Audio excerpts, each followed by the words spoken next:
pera, aklama, aklama, tis, emin ba, debrana, baktanan, tis, ba, uroktis, manta, manta, manta, chokta, wala, sur, darba, bisnacha, tuwashurana, manta, manta, dubla, emin ba, debrana, babanada, waktis, manta, arba, bisnacha, tuwachura, manta, dubla, bis manama, bis publis, pera, pera, aklama, aklama, butis, emin ba, debrana, baktanan, tis, ba, uroktis, manta, manta, manta, chokta, wala, sur, darba, bisnacha,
Get ready to tango.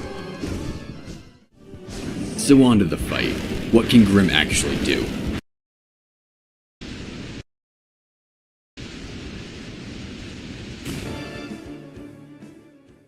So what are we bringing for the fight? We've explored Hallow Nest and collected everything. Now we choose our charms and get ready for one of our final fights. This fight is a dream fight, so we finally get to use our charm loadout of our dreams. I use Shaman Stone, Quick Slash, Long Nail, and finally, Fragile Strength. Hit hard and fast with the nail, and then do your burst damage with your soul attacks. This is the way this fight will roll, and is going to be glorious.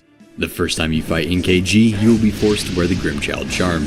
This means that you won't have access to 2 of the charm slots. Typically, I just remove Long Nail and keep the others. Because of the pace of the fight, I recommend a nail-based loadout. However, a spirit-based loadout is totally viable. You'll dodge the same way, but obviously use your spells when you're able to. I've never been able to do it comfortably though, so I'm not going to recommend using it. And what the majority of players in their first run of the game are going to be using is a nail-based build. So now, go pick your poison. Get ready to tango. So on to the fight. What can Grimm actually do? This fight is a rematch against Troop Master Grimm. That means most of his attacks are going to be familiar, but they are going to have a little bit of a twist to them this time around. NKG has a total of 4 phases, just as before. They are separated by the pufferfish attack, just as before. None of his moves are complicated, but they can be awkward to deal with if you aren't prepared for them. This fight isn't hard when you get the rhythm down. The hardest part is finding the right way to dodge each attack and still be able to do damage. If you followed my Grimm guide, it should feel pretty similar in the way that the fight plays out with most of his attacks. The main difference is that this fight is, well, faster, and just a few more attacks. Less time to react, and more time to panic. Take a deep breath, and I'll walk you through it step by step. The first attack is a Fire Bat attack.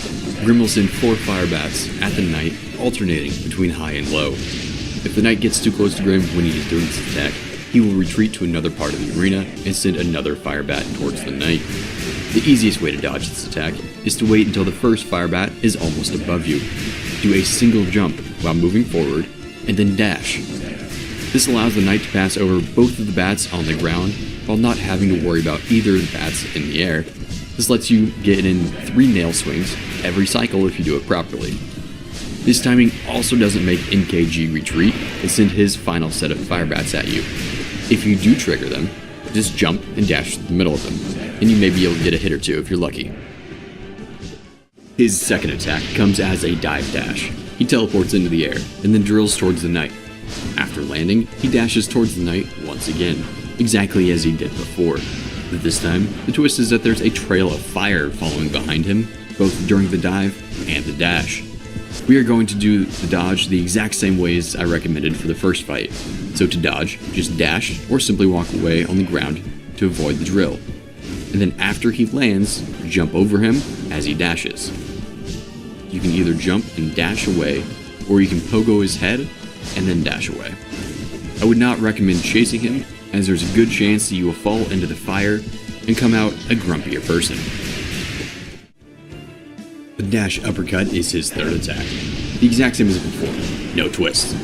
This attack shows NKG dashing across the arena and swiping into the air with an uppercut. At the apex of his uppercut, he disappears and causes 5 fireballs to fall to the ground. The easiest way to dodge is to dash away from him. This puts you in the perfect spot to dodge the falling fireballs. Dash back the way you came and toward where he started the dash, and the fireball will fall down right behind you. The center fireball is the most consistent as it comes down nearly exactly where NKG disappears. You can dodge wherever you feel most comfortable, but I just happen to like getting back to the center of the arena and away from the walls during this fight. NKG is open to a nail swing as he starts his uppercut. Not a lot of time to hurt him during this attack. The fourth attack is the Cloak Spikes. NKG disappears from the arena entirely. The spikes telegraph themselves by appearing on the ground. This gives you little time to move between them and avoid them. They extend toward the ceiling so you cannot jump over them. The attack is tricky because of the sheer speed of the attack. However, there's no threat during this attack, so just don't feel pressured and just walk left or right to dodge. NKG isn't in the arena during the attack, meaning we can't hurt him, unfortunately. The fifth attack is the Pufferfish attack. It is used to signify the phases of the fight. They occur at 75, 50, and 25% health. Once again, it's the exact same attack as before, just faster. Appearing at the center of the arena, floating off the ground, Grimm becomes invulnerable to nail attacks during this time. He can still be hit by spells, however. He shoots fireballs either high or low, as well as further into the air. I never bother with the fireballs that are not on the bottom level, as I don't attack at all during this phase because I value my own health. This attack is going to take time to get used to. To dodge, we single jump over the bottommost fireball, and an extended jump if both high and low fireballs are on the same timing. If you're willing to take some damage, you can Abyss Shriek while standing directly under NKG due to massive damage and speed up the fight just a little bit. However, keep in mind, it is definitely not necessary to do this. He only comes up with one entirely new move, and it is the easiest to punish. This move is the Flame Pillars. NKG will summon 4 Flame Pillars, one after another. They telegraph themselves by appearing on the ground level where the knight is and shooting up a second later. After appearing, they do not last very long, but the base of the pillar will linger for a few seconds. This easiest way to dodge this attack is to do a stutter step. Walk forward slightly, and wait for the telegraph to appear under the knight. Move out of the way, wait patiently for the next pillar to telegraph itself, and then move again. Just repeat this process until the final pillar is telegraphed. This leaves an opportunity to attack NKG as he is immobile during this move. The best way to deal damage is to wait until the 4th pillar is telegraphed and then walk directly underneath or slightly next to NKG. A well-placed Abyss Shriek can be devastating to an immobile target. If you don't have enough soul, feel free to jump and swing at NKG, hit him in the face a few times. He probably deserves it. He also has a skitter if he happens to be too close to the knight and wants to get some distance. The attack he shows before and after the skitter can change, so try not to dodge too early, otherwise you might get caught with your pants down.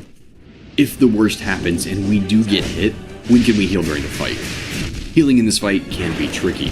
Truth be told, the only absolutely safe place I would recommend to heal would be during his stagger. You can get an easy 2 heals every time. It's possible to go for a 3rd, but I wouldn't suggest trying it unless you have absolute confidence in when you started to heal. With NKG doing 2 damage per hit, healing is significantly less rewarding for this fight. While it's possible to heal during his cloak spikes, it may not work properly if you don't start soon enough, and depending on what his follow-up move is, it's also pretty risky. There's also a possibility to heal after the final Flame Pillar, but I wouldn't recommend this as healing spots as they come with the risk of getting hit if you aren't quick enough at starting it. So how are we going to bring it together to finish this fight? Just like the first time you fought him, this fight is going to be fast and fluid. Every single one of his attacks is telegraphed in a unique way, and all of them are completely 100% dodgeable. There are no cases that you can get hit if you dodge correctly due to a follow-up attack by NKG. That sounds amazing to me. First things first, as with every boss fight we fight, I recommend not cornering yourself against the wall as it's going to get you in trouble and it limits your movement to dodge an attack. Stick to the center so that you have room to dodge any way that you want. This becomes doubly important this time around with NKG because he leaves trails of fire after some of his attacks.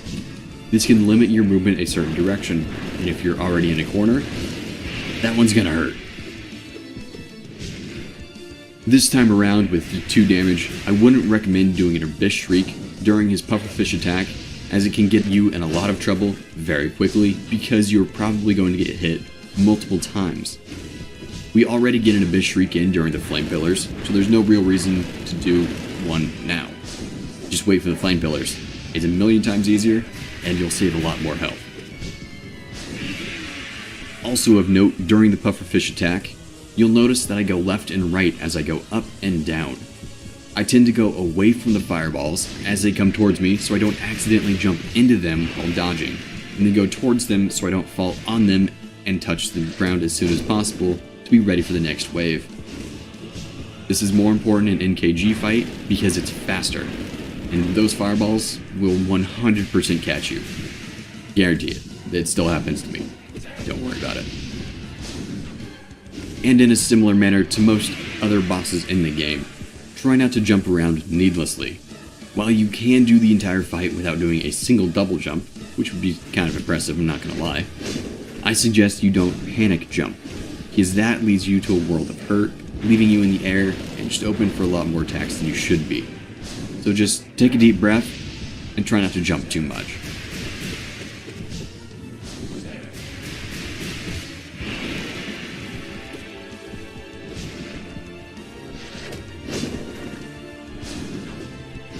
At this point, it is a job well done, and you deserve a pat on the back, my friend. Now, you might be ready for the Pantheon.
Akala, Emtu.